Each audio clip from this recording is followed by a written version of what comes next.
Me chamo Yara, sou psicóloga já há bastante tempo na área clínica e não, esqueci de colocar uma coisa importante no meu currículo para vocês, que é o fato de eu ter, durante 23 anos, sido professora universitária.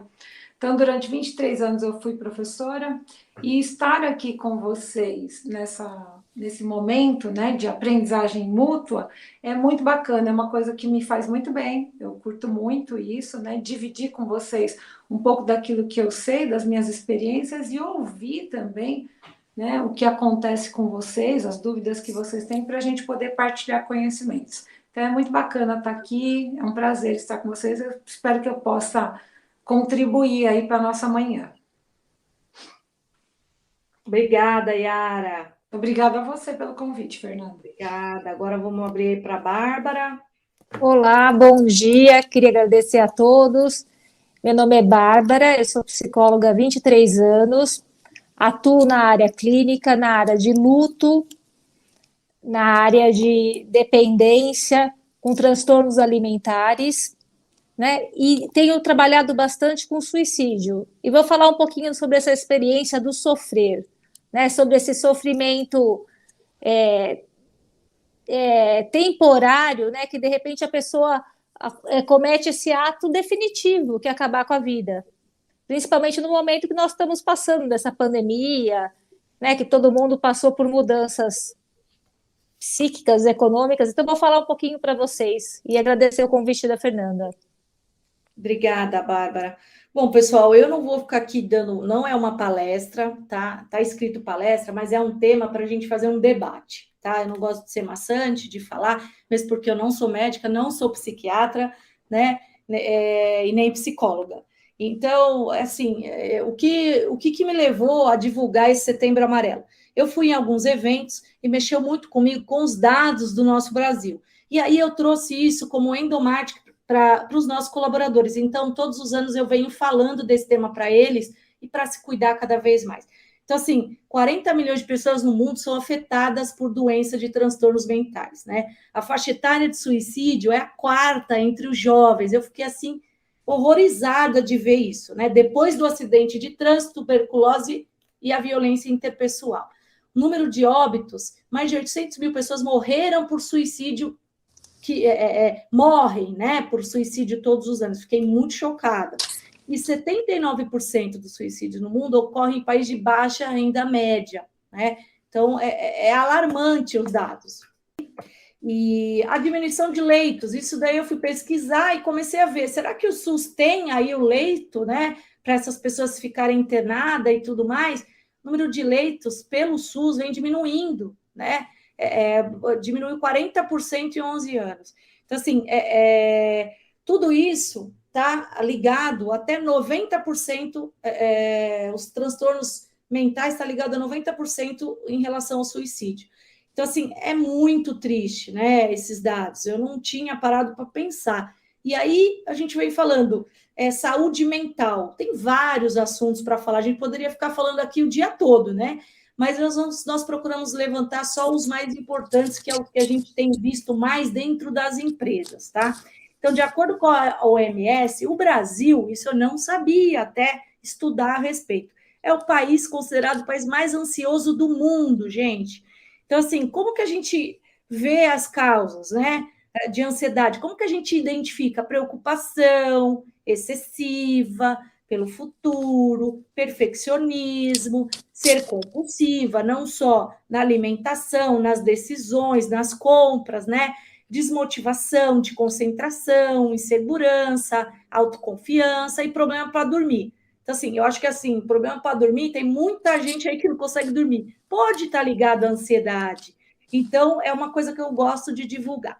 E também, fazendo a correlação com o que a gente faz de melhor, que são os planos de saúde, a gente foi levantar o que tem a ver com o plano de saúde. Então, assim, o que tem de cobertura para ajudar nesses transtornos mentais, né? É a consulta médica com psiquiatra sem limite, tá? A psicoterapia, 40 sessões ano, tá?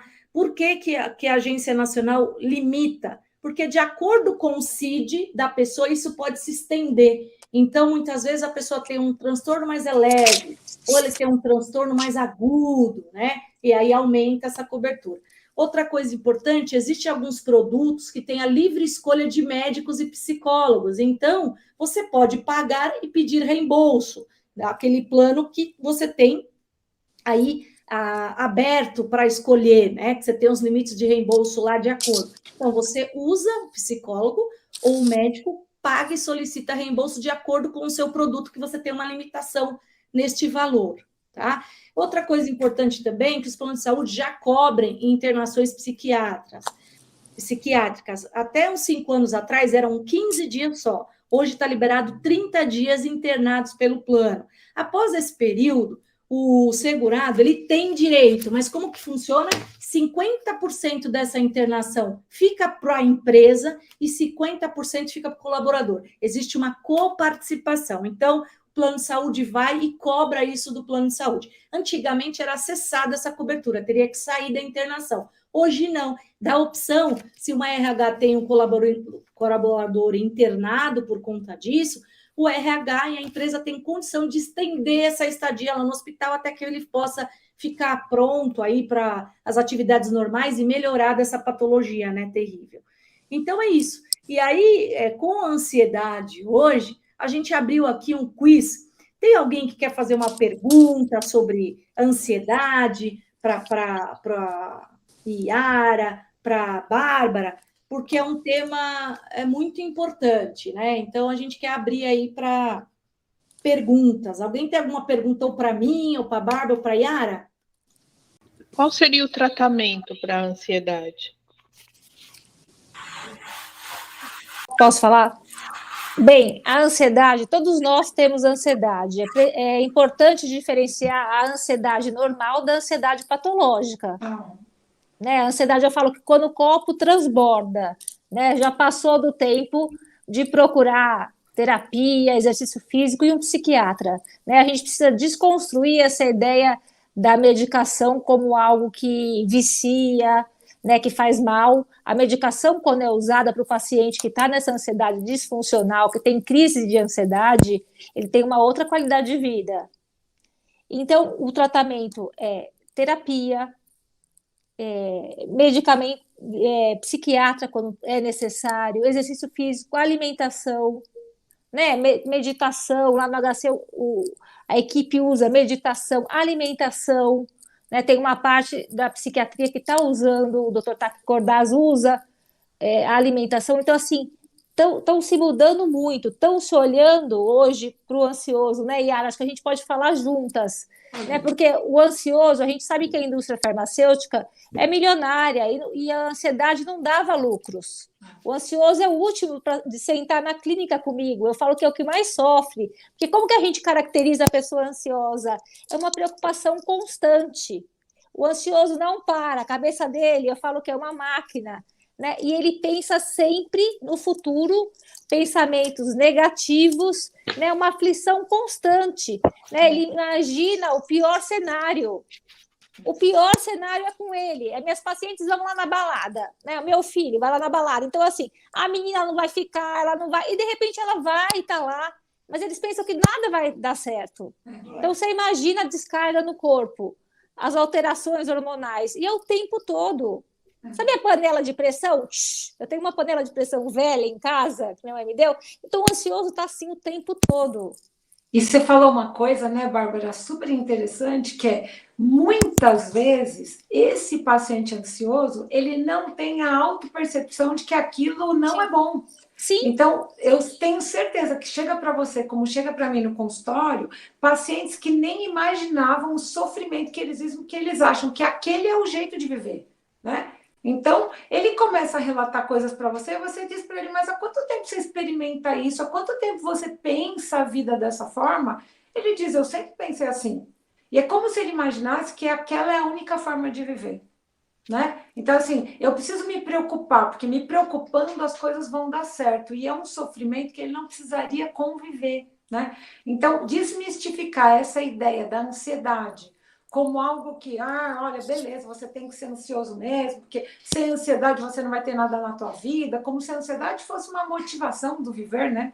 E não entender o lado ruim da ansiedade, que provoca um mal-estar e que controla a vida do cliente, porque eu costumo brincar e dizer que o cliente ansioso é um cliente que tem você chamou de panela de pressão, eu falo de ventoinha, né? Eu sou velhinha, assim, eu lembro do carro quando tinha ventoinha, né?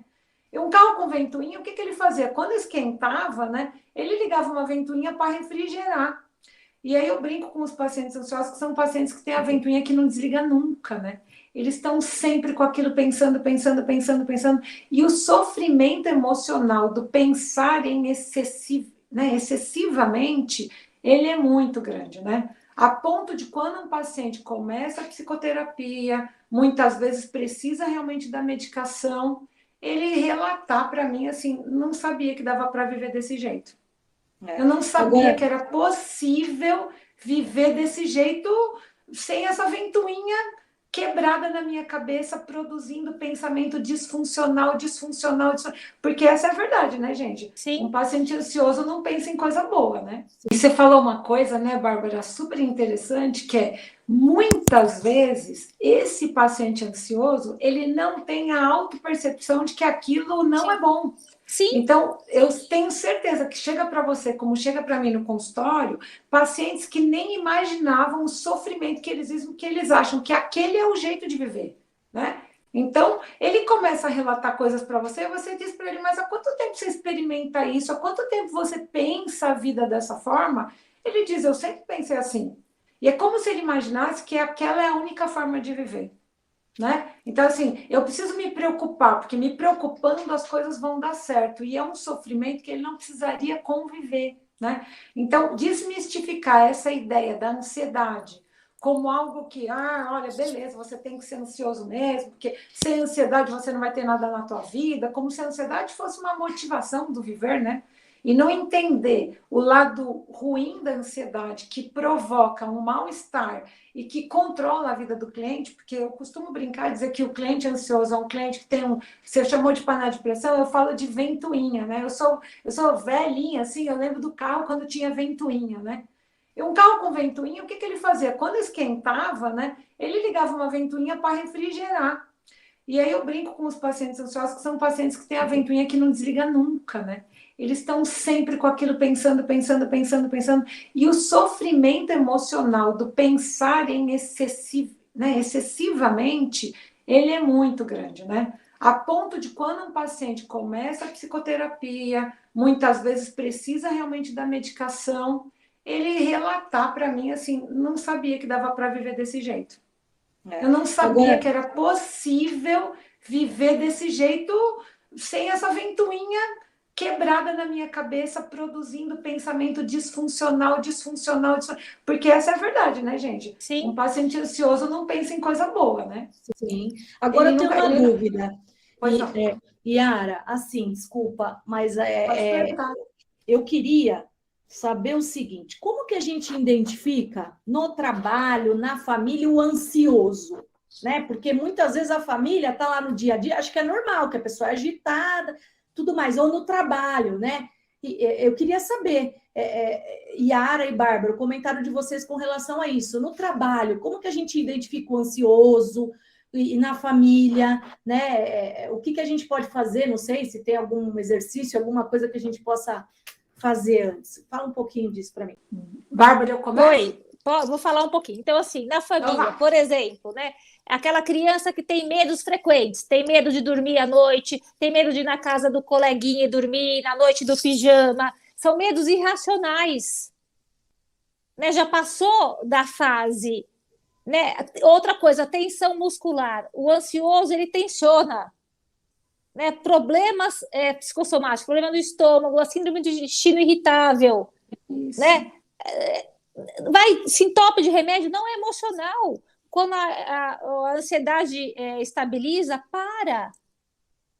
Né? Os distúrbios do sono, a alimentação, eu falo que é esse tripé, ou comer demais, ou não comer, os pensamentos obsessivos e punitivos, né? Porque a gente não pode esquecer, né, que a mente do ansioso, né, essa atenção constante, ela foca sempre no negativo e no pior. Né? E no trabalho também, né? Essa preocupação, o funcionário, né? Ele não consegue cumprir as metas e ele não consegue falar, ele começa a somatizar e vem a insegurança, o medo e a fantasia de que ele vai ser mandado embora. E aí abaixa a autoestima. E aí as metas ficam inatingíveis, né, Yara? E eu acho que até isso que você coloca da fantasia de ser mandado embora vira mais um problema para ele, porque daí a produtividade dele ainda cai mais ainda. Mas eu gosto dessa ideia que você coloca, Bárbara, da gente olhar para coisas muito básicas, né? Então, do ponto de vista da casa, né, é a gente olhar essa criança medrosa, esse adolescente que se isola socialmente, né? Que é uma característica do adolescente se relacionar e aí ele não se relaciona, né? Alimentação, se come muito ou se come pouco demais, né? Esses extremos. O dormir, né? Que hoje é assim, o dormir hoje ele é mostrado que tanto ele pode causar transtorno ansioso como ele pode ser a causa de, né?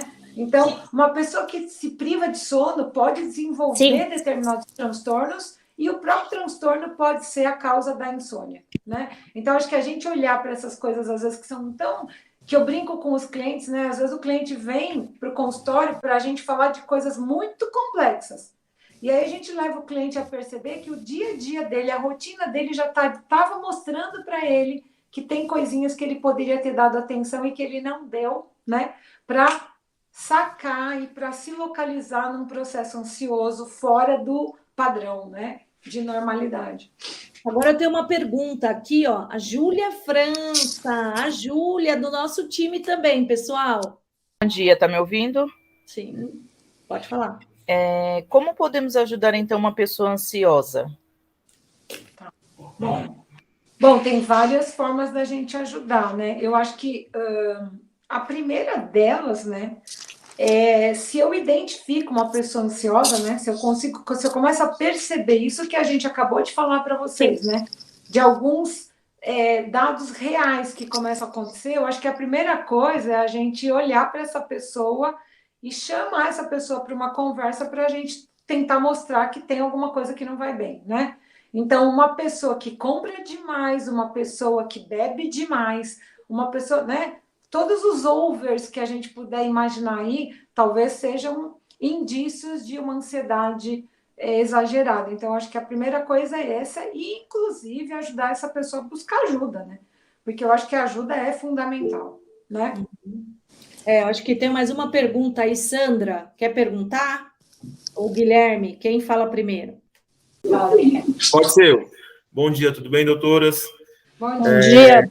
Como a gente sabe a hora certa de procurar um profissional? Então, ansiedade. Geralmente não duas respostas, sabe. duas doutoras, então, privilégio.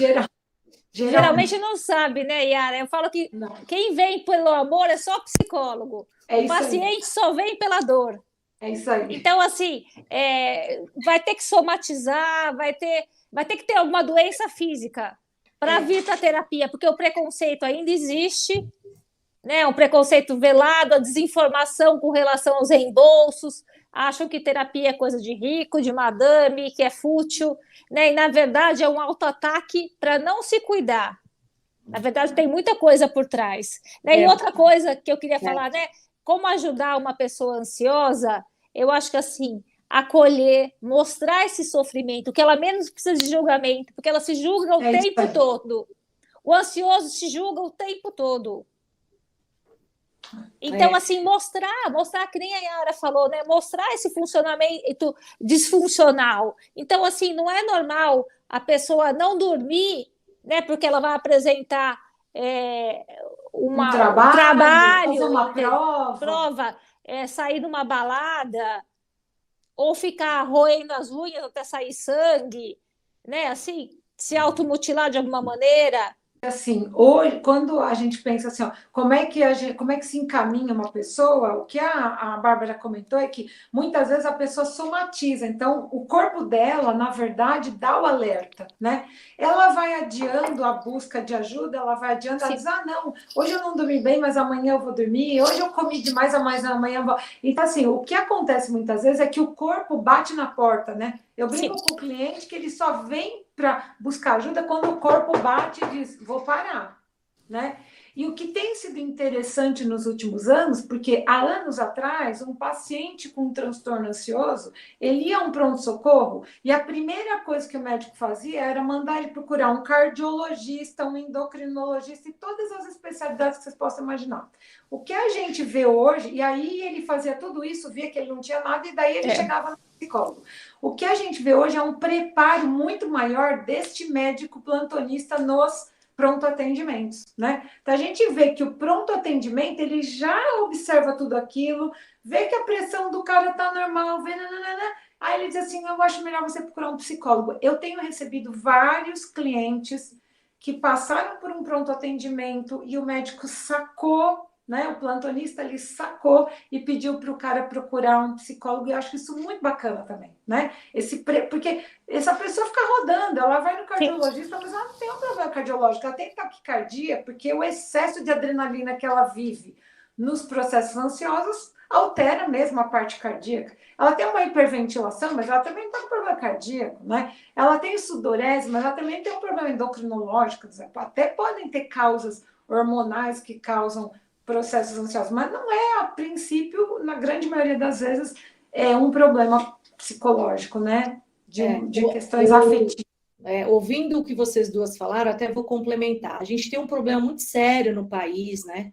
Família, que acho que é milenária. Os antigos acham que é coisa que é, ou a Bárbara falou muito bem, se colocou, e você também era, como, é doença de rico, isso não existe, isso é fraqueza, você é uma pessoa mole.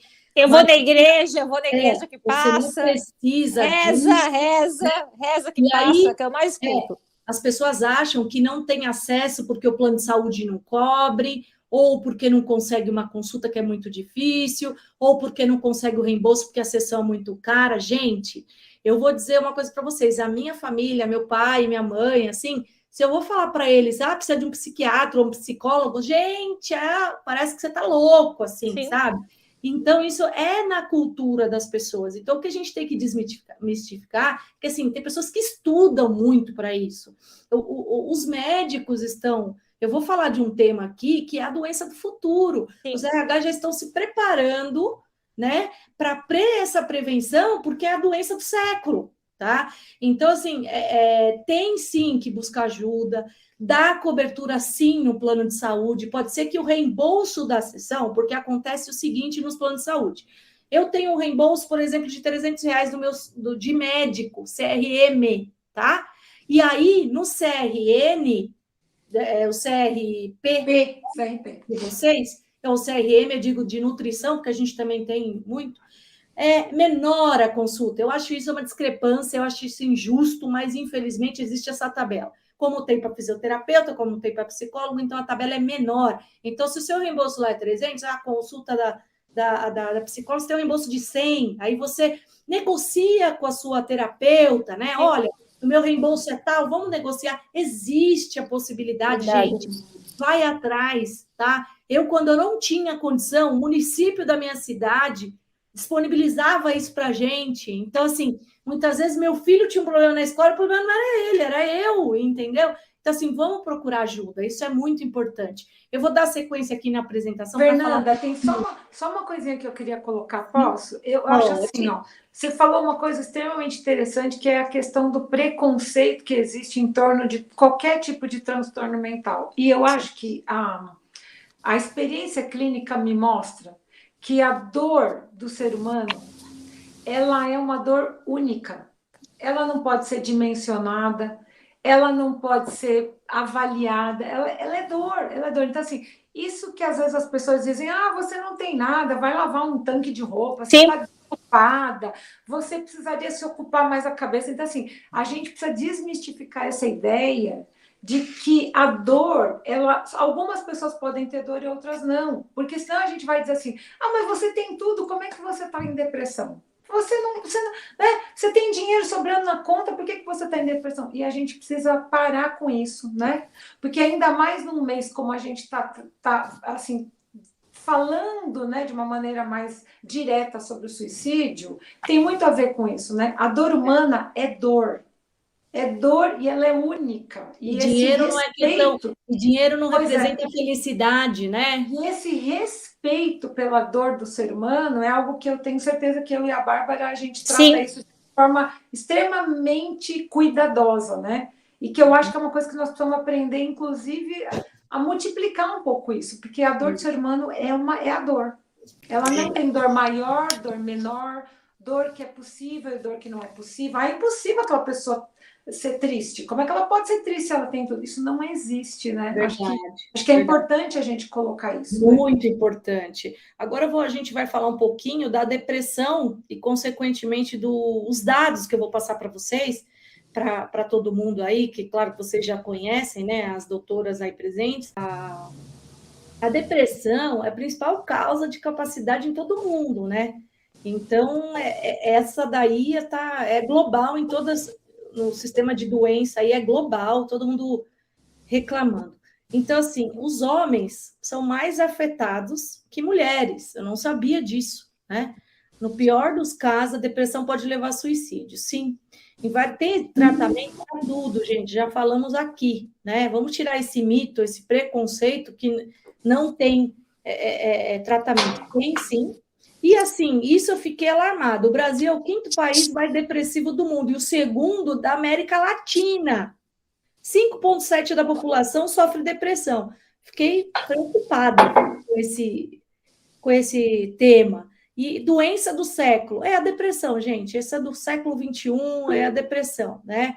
E segundo o levantamento aí da Associação Nacional de Medicina do Trabalho, 66% das pessoas têm ansiedade severa, 37% são vítimas de estresse agudo, 59% apresentam quadro depressivo. Então, todo mundo está fazendo esse estudo, né? Porque atinge, isso dá afastamento, né? Hoje, se você tiver uma depressão, um caso sério, você fica afastado, né? Tem muitas pessoas que não retornam ao trabalho porque não melhora. Uhum. Então, tem que ficar bem de olho nisso e divulgar para a gente cada vez mais as pessoas procurar o tratamento. As possíveis causas, né? Que daí problema de saúde, às vezes está com problema financeiro, evento que a pessoa muito tímida passa um trauma, né? Tem os fatores físicos, se ela não se tá bem com o corpo dela, a pessoa não também aceita o envelhecimento, uso de álcool e drogas, isso tem a ver com muitos problemas lá da nossa infância. Eu tenho visto muita gente trabalhar o que aconteceu lá atrás para curar o que tem hoje, né? Então, isso aí vocês podem falar melhor do que eu, né? Então, as pessoas passam um trauma na infância, né? Ela tem um padrão lá na infância e, de repente, isso rompe. E aí, agora vem a consequência no futuro, né? E é terrível isso, né? Vocês querem comentar sobre esse assunto, essa causa? Tá aberto. Eu queria falar um pouquinho, até para não só falar de depressão, ansiedade, né, Yara? Mas se a gente pensando no suicídio, né? Porque assim, não é uma única causa, né? É multifatorial. Né? Não é só ansioso, depressivo, border, bipolar, esquizofrênico, né? Então, o que a gente acredita, eu, enquanto psicanalista, né? As defesas fracassam emocionais. Então, assim, esses traumas psíquicos da infância, né, que não foram elaborados, então são pessoas que têm uma fragilidade emocional muito grande, né? Então, eu tenho essa dificuldade de lidar com os traumas da vida, que de repente você, a Yara lida, essa pessoa não. Então, assim, ela não tem a palavra da moda, resiliência, ela não tem essa capacidade de lidar com a parte da vida resiliência. Então, ela se autodestrói. E aí, esse engano, né, de que ela acha que ela, autodestruindo essa parte interna, ela acaba com o problema. Né? Eu falo, né? E vai para o paraíso, essa idealização. Né? Eu mato essa parte interna, eu acabo com a dor. Então, o namorado me abandonou, eu me mato, acabo com a dor. Mentira, eu falo que uma família muda quando se comete o suicídio. Olha, até me arrepio, porque eu atendo muitos pacientes que a família ficou destroçada. Eu falo que sangra pela família inteira, É isso aí. gerações e gerações. É. Olha, eu estou inteira arrepiada. E se reedita isso, Uhum. né? Esse É. suicídio, essa morte. Né? E não é Sim. só o se suicidar, né, literalmente, né? Se a gente pensar a anorexia, os transtornos alimentares, tem outras doenças que é uma forma de suicídio. É.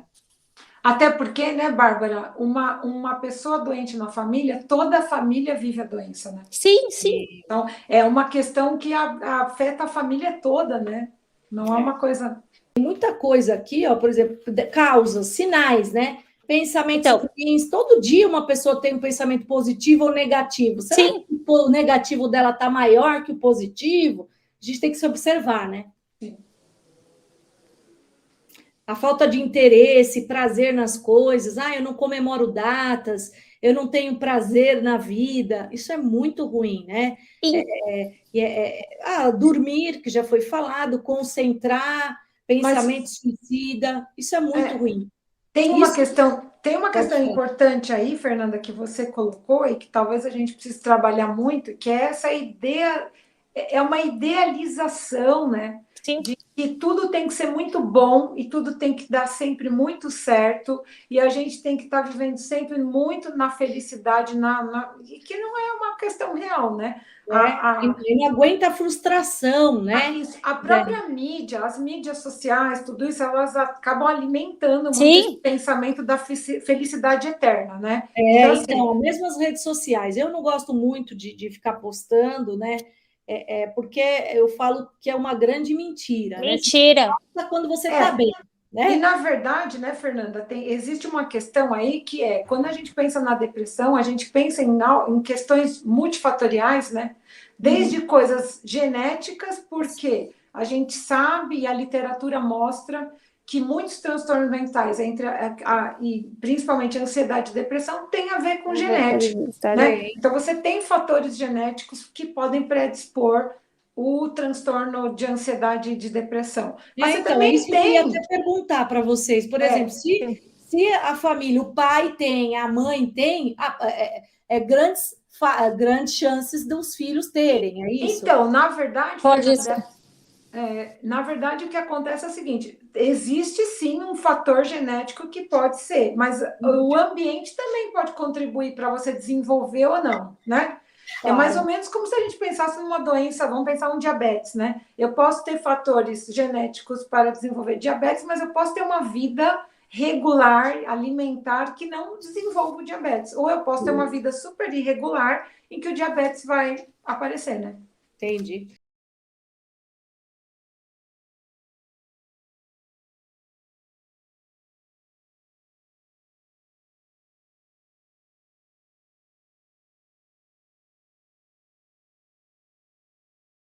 As taxas de suicídio aí com os transtornos. Então, o que vem primeiro aí é o transtorno de humor, o transtorno por substância psicoativa, né? Esquizofrenia.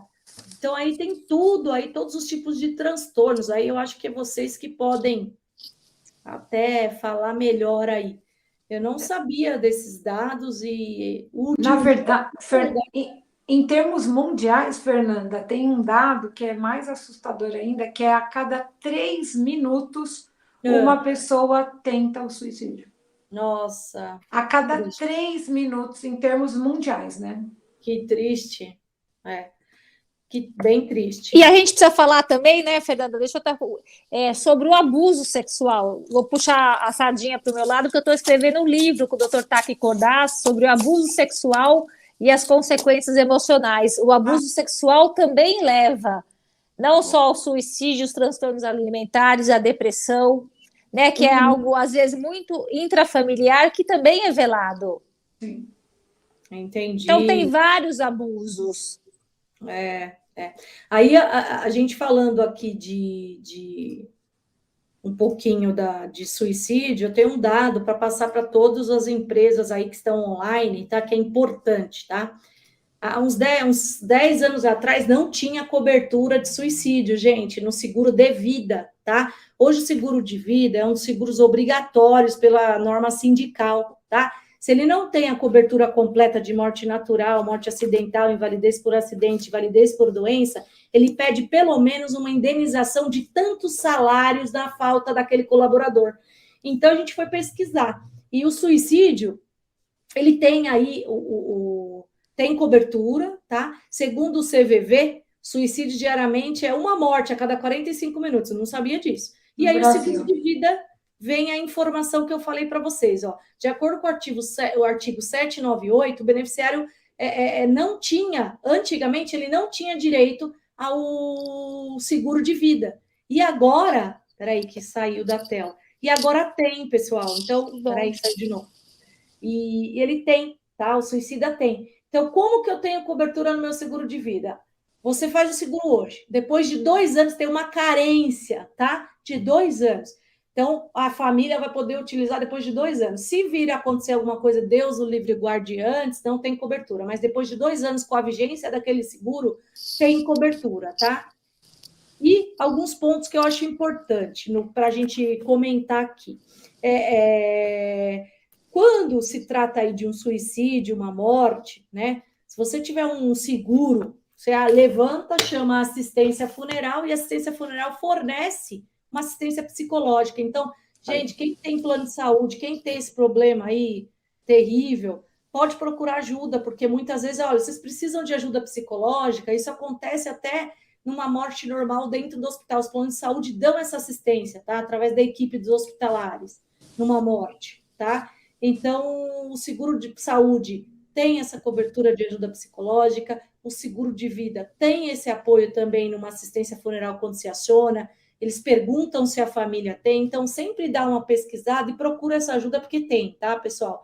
Então, acho que é uma importância, é importante a gente falar desse tema, né? Então, aqui a gente fala assim de prevenção, reserva um tempo para você, vive intensamente, pratique atividade física, mantenha uma alimentação saudável, né? Você não é super-herói, conheça os seus limites, não tem vergonha de buscar ajuda, o que a gente está falando aqui, não abra mão de boas noites de sono, reforce seus laços de amizade, né? E procure um médico, né? Que você tem ou no plano de saúde, ou quem não tem plano de saúde, tem no próprio SUS, né? Tem os CAPs, que são gratuitos, pessoal. A gente pode divulgar aí para vocês depois, é gratuito, e procure uma ajuda psicológica.